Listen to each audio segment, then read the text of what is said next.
season, listen to me, church, that the Lord is raising up sons and daughters who no longer listen to every voice, but those who know how to silence every voice that speaks against God's word and calling. Binabagong ka ngayon ni Lord at ikaw ay itinatayo ng Panginoon. Hindi para pakinggan na yung tinig ng kaway, kundi ikaw na ang maging boses ng kapangyarihan ng Diyos. Amen. Ikaw ang maging boses ng kapangyarihan ng Banal na Espiritu ng Panginoon. Ikaw ang maging boses ng biyaya ng Panginoon. Amen.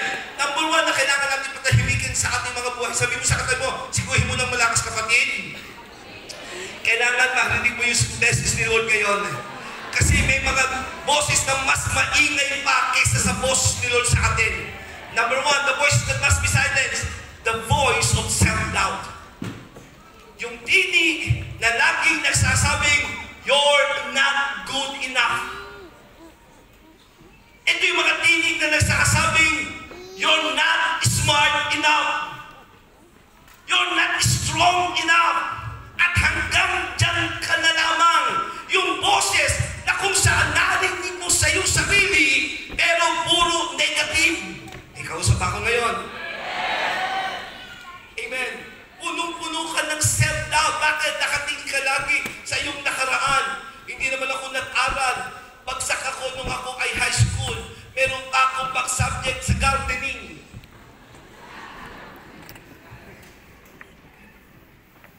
Yung self-doubt, pag tumitingin ka sa salamin, nakikita mo yung ilong mo magang-maga. At hindi masasabing ilong yung ilong mo kung hindi tutulong yung sipon. Ikaw sa bako rito. Sabi mo sa katabi mo, kapatid, huwag ka masyadong seryoso, ha? Kailangan tanggapin natin yung Word of God. Hallelujah! Kasi may mga ilong parang putik na binato sa pader. Sumabog yung ilong. At minsan yun lagi nakikita mo kaya puro ka self-doubt. Yung height ko hindi masyadong matangkad. Naiingit ka sa mga matatangkad.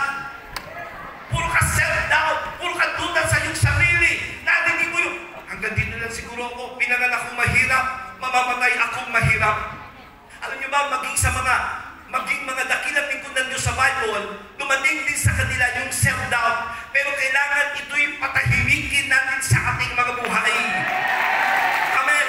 Tulad ni Moses, nung siya'y tinawag ng Panginoon, alam natin ang background ni Moses, lumaki siya doon sa kultura ng Egypt, siya'y inadapt ng isang prinsesa at ang kanyang kinalakihan ay yung kultura ng Egypt. At isang araw siya'y nakapatay ng isang Egyptian, tumakbo siya at siya'y nag-alaga na lamang ng tupa. Hanggang isang araw, nakakita siya ng isang punong na tiningas, ngunit ang mga dahon nito hindi natutupok at narinig ng isang tinig na tumatawag sa kanya, Moses, Moses. Uparin mo yung sandala sapagkat ang lugar nito'y banal. Tinatawag kita, pinili kita para gamitin maging deliverer ng Israel. Anong sabi ni Moses? Who am I that I should go to Pharaoh? Moses said, I am slow of speech and tongue. Pero ano sabi ng Diyos? But God answered, who gave human beings their mouth? Is it not I, the Lord? Imagine na si Moses na ginamit mightily ng Diyos, naghatid ng dagat. Praise God. Ngayon, yung mga pastor, imbis na hatinan natin na hati church. Pero sabihin mo sa akin, wala dito yan. In the name of Jesus. Amen. Si Moses na sinamahan ng Panginoon, yung kanyang tungkol ay naging ahas ng kanyang ibato. Ano man yung mga himalang sinabi ng Diyos sa kanya nagyayari. Pero bago siya pumakbang sa calling, dumating yung self-doubt sa kanya. Sino ako? Para tawagin ni Lord.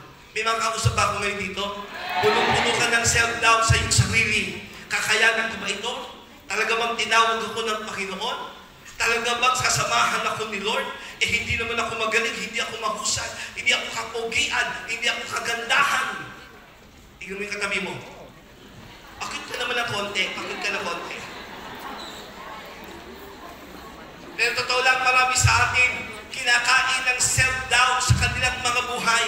So when you doubt yourself, you're actually doubting the one who made you. Pag puro ka dula sa iyong sarili, ang katotohanan, ang pinagdududahan mo, hindi na sarili mo, kundi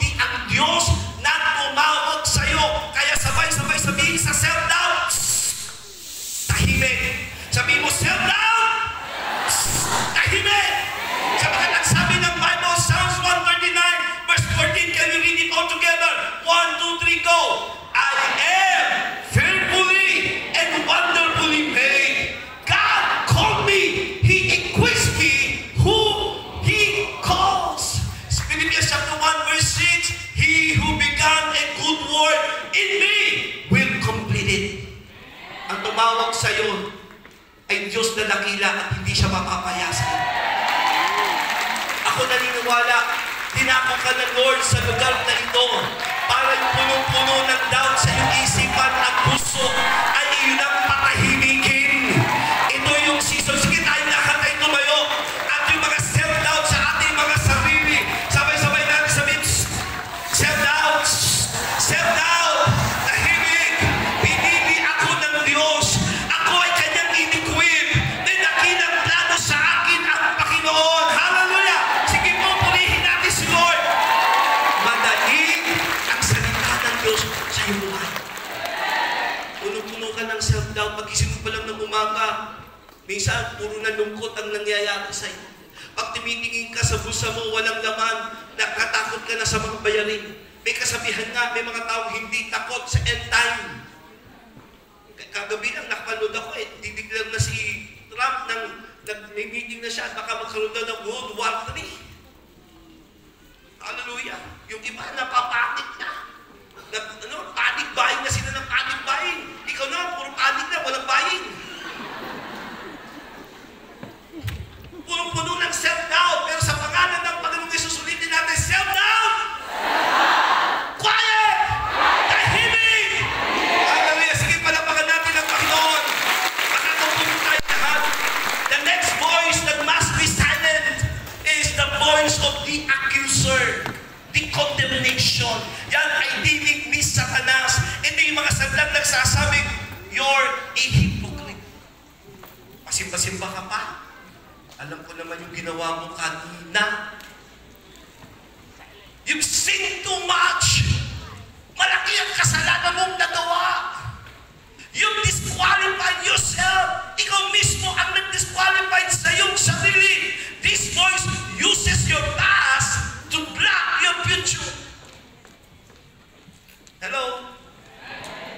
Ito yung mga boses na nagsasabi sa iyong puro ka kasalanan. I know what you did last summer. Alam ko ang ginawa mo sa iyong asawa. Alam ko ang ginawa mo sa iyong church. At dahil yung condemnation ay mabigat sa iyong buhay, nahihirapan ka ngayong humakbang. Pero sa umagang ito, sa pangalan ng Panginoong Hesus, tinuturuan tayo ng Diyos na tayo ay aabante. So, marami rin mga condemnation sa sinabi sa iyong ministeryo. I am right now in this stage, and narinig ko si Lord na nagsasabi, so marami din sinabing mga condemnation sa inyo. Hindi kayo pagpapalain ng Diyos, hindi kayo palalaguin ng Panginoon. Pero right now, we're going to silence the condemnation. Are you ready to silence that condemnation? Amen. Sabay-sabay natin sabihin, condemnation, tahimik. Why? Silence. I am forgiven, covered by grace, and made righteous in Christ. Ako'y pinatawag na ng Panginoon, pinagutan ng biyaya ng Diyos. Hallelujah! At ako'y ginawang matuwid ng ating Panginoong Hesus Kristo. Romans chapter 8 verse 1, there is now no condemnation for those who are in Christ Jesus. Paniwalaan mo yan, kapatid. Puno-puno ka ng condemnation na narinig mo ang kaaway sa iyong buhay. Kaya hindi ka na-aseso kasi itong ginawa mo. May kausap ako rito? Amen. Kaya hindi ka naangat sapagkat ito ang iyong nakaraan. Pero Yes. hindi ka nadidiktahan ng iyong nakaraan. May dakilang plano sa iyo ang Diyos. Are you with me, church? Mga Amen. kabataan, may dakilang plano sa iyo ang Panginoon. Kahit marami ka na naging boyfriend at girlfriend, marami ka ng karanasan. Hallelujah, hindi pa rin natatapos ang plano sa iyo ng Diyos. Tanggalin mo yung condemnation na yan sa buhay mo. Sumunod, the voice that must be silent. The voice of fear and anxiety. Ang dinig na kung saan ay puno-puno ng takot at ng anxiety, this voice must be silent. Ito yung mga salitang, what if I will fail? What if people will leave me? What if I lost my job? I get sick? I lost control? Paano na kung ito? Puro ito takot. Hello? Meron ba nitong nakakaranas sa punong-puno ng takot sa kanyang buhay? Paano kung iwanan ako ng aking asawa? Paano na kung dumating ang nuclear bomb takot na naririnig nila sa kanilang buhay? Paano na kung lumindol? Hello? Paano na kung ito? Dami mong puro paano na? What if the voice that prisons your mind? Yung mga salitang yan, yung what if na yan is a voice that will prison your mind. What if is the voice that delays your destiny? What if is the voice that drowns your identity? Puro ka, paano na? What if? Sabi natin sabay-sabay. What if? Fear, anxiety? Tahimik. In the name of Jesus Christ. Ang sabi ng Isaiah chapter 41 verse 10, fear not, for I am with you. Huwag kang matakot, kasama mo ako.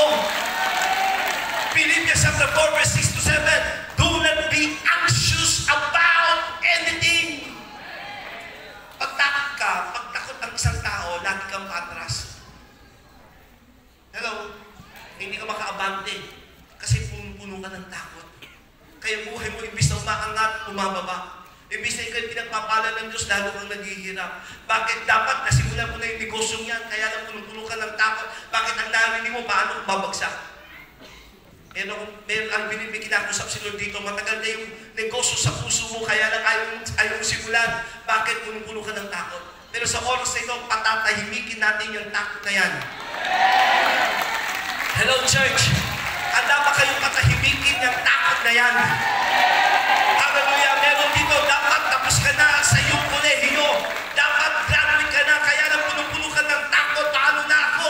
Mag-graduate, wala na kami pera, hindi ko kaya pag-aralin ng aking mga magulang. Sa oras na ito, patahimikin yung takot na yan.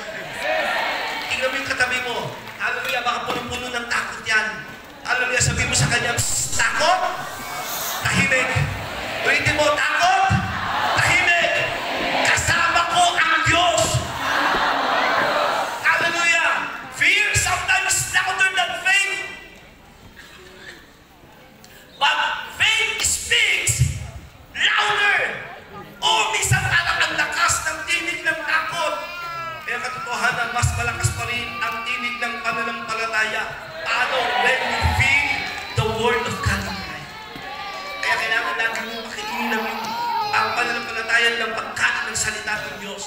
Kailangan natin sabay-sabay sabihin ito. Taas natin ang ating kamay. 1, 2, 3, go. God is with me. I will not fear. My peace is not based on circumstances, but on Christ. Hindi po pala